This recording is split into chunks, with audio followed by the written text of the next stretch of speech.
আয়াত ২০০ কাযালিকা সালাকনাহু ফি কুলুবিল মুজরিমিন। অনুবাদ: এভাবে আমরা সেটা অপরাধীদের অন্তরে সঞ্চার করেছি।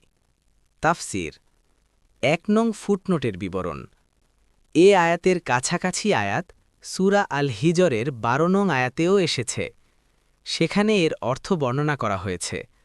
মূলত অনেকেই এর অর্থ এভাবে বর্ণনা করেছেন যে, আমরা এভাবে মিথ্যা প্রতিপন্ন করা, কুফুরি করা, অস্বীকার করা এবং সীমা লঙ্ঘন করাকে অপরাধীদের অন্তরে প্রবেশ করিয়ে দেই, তারা হক্কের প্রতি ঈমান আনবে না।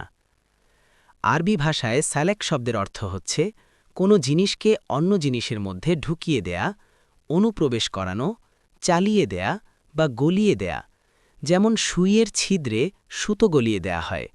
কাজেই এ আয়াতের অর্থ এটাও হতে পারে যে অপরাধীদের অন্তরে এ কোরআন বারুদের মতো আঘাত করে এবং তা শুনে তাদের মনে এমন আগুন জ্বলে ওঠে যেন মনে হয় একটি গরম শলাকা তাদের বুকে বিদ্ধ হয়ে এফোর ওফোর হয়ে দিয়েছে। সুতরাং তারা এটা সহ্য করতে পারবে না, এর উপর ঈমানও আনবে না। দেখুন ফাতহুল কাদির। আয়াত ২০১ লা ইউমিনুনা বিহি হাত্তা ইয়ারাউল আযাবাল আলীম। অনুবাদ: তারা এতে ঈমান আনবে না যতক্ষণ না তারা যন্ত্রণাদায়ক শাস্তি দেখতে পাবে। আয়াত ২০২ ফায়াতিয়াহুম বাগতাতাও ওয়া হুম লা ইয়াশউরুন।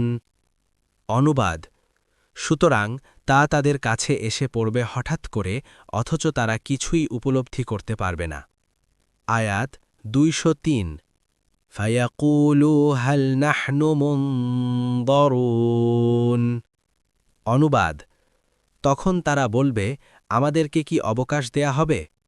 আয়াত ২০৪ আফাবিআযাবিনা ইস্তা'জিলুন।